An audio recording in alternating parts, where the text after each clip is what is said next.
Salam sehat sobat sekalian. Selamat jumpa kembali di kanal YouTube Hack Your Body with Technology, disingkat HYBWT. Kali ini kita akan membahas tentang fisika yang dipakai untuk kesehatan. Jadi kita tidak menggunakan obat-obatan kimia untuk bisa menuju sehat. Bahan paparan ini dibuat oleh praktisi kesehatan. Dan saya sendiri bukannya tenaga kesehatan. Saya berprofesi sebagai praktisi IT dan internet sejak tahun 82. Kita akan membahas tahapan perkembangan ilmu kesehatan berbasis teori dari filsuf Demokritus. Kemudian sampai ke Newton yang menyebutkan bahwa partikel adalah satu materi, materi adalah segala sesuatu yang memiliki berat dan menempati dunia ini, dan partikel adalah bagian terkecil dari materi. Partikel terlalu kecil untuk dilihat, tapi dapat membantu kita memahami perilaku dan sifat materi tersebut secara menyeluruh. Demokritus adalah filsuf yang mentertawakan kebodohan manusia, atau ada istilahnya namanya tawa abderiten. Tawa yang mencemoohkan selalu tidak henti-hentinya. Demokritus mengikuti tradisi filsuf Leucippus yang juga menjalankan filosofi rasionalis ilmiah dan juga berhubungan dengan filsuf Miletus. Keduanya percaya bahwa segala sesuatu adalah hasil dari hukum alam. Teori Demokritus menyatakan bahwa segala sesuatu terdiri dari atom, dan atom itu secara fisik tidak geometris, tidak dapat dibagi, dan tidak dapat dihancurkan. Sementara ada ruang kosong di antara atom-atom tersebut yang selalu bergerak.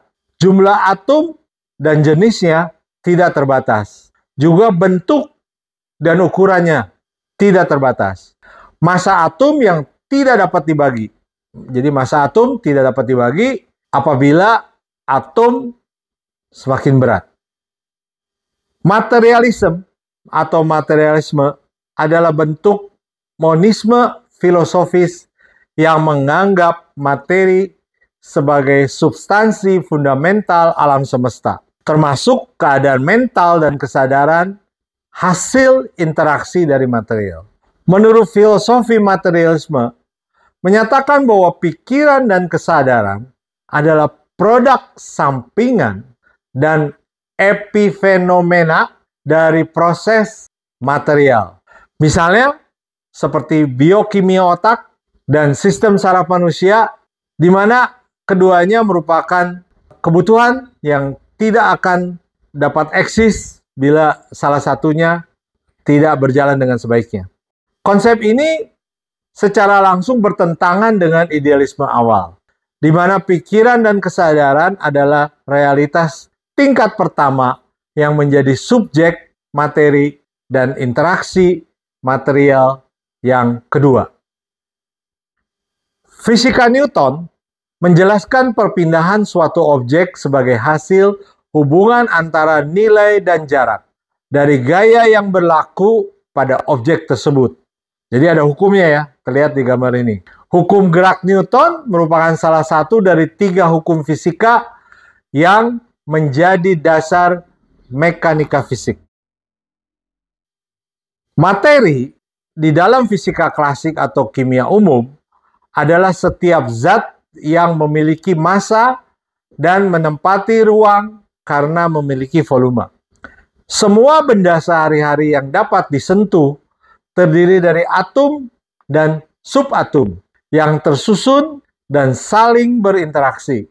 Materi tidak termasuk kategori partikel tak bermassa seperti foton, fenomena energi lain, atau gelombang seperti cahaya atau panas. Sistem yang disebut biopsikososial adalah kesehatan manusia secara menyeluruh yang menggabungkan faktor biologis, psikologis, dan sosial, di mana semuanya berinteraksi terhadap penyakit. Sistem inilah yang akhirnya diadaptasi sebagai bagian dari kedokteran barat. Kedokteran barat merupakan sebuah metode kedokteran dan tenaga profesional kesehatan lainnya, seperti misalnya perawat, apoteker, dan terapis, dan semuanya adalah mengupayakan pengobatan dari gejala dan penyakit dengan menggunakan obat-obatan, radiasi, atau operasi. Pendekatan kedokteran barat memandang kepada seluruh aspek seseorang, mulai dari sisi mikroskopik, makroskopik, biologis, embriologis, histologis, dan mikrobiologis. Di mana pendekatan berikutnya dilanjutkan dengan penelitian tingkat seluler, baik itu kimia atau fisika, dan semuanya mengambil acuan pada anatomi dan fisiologi dasar.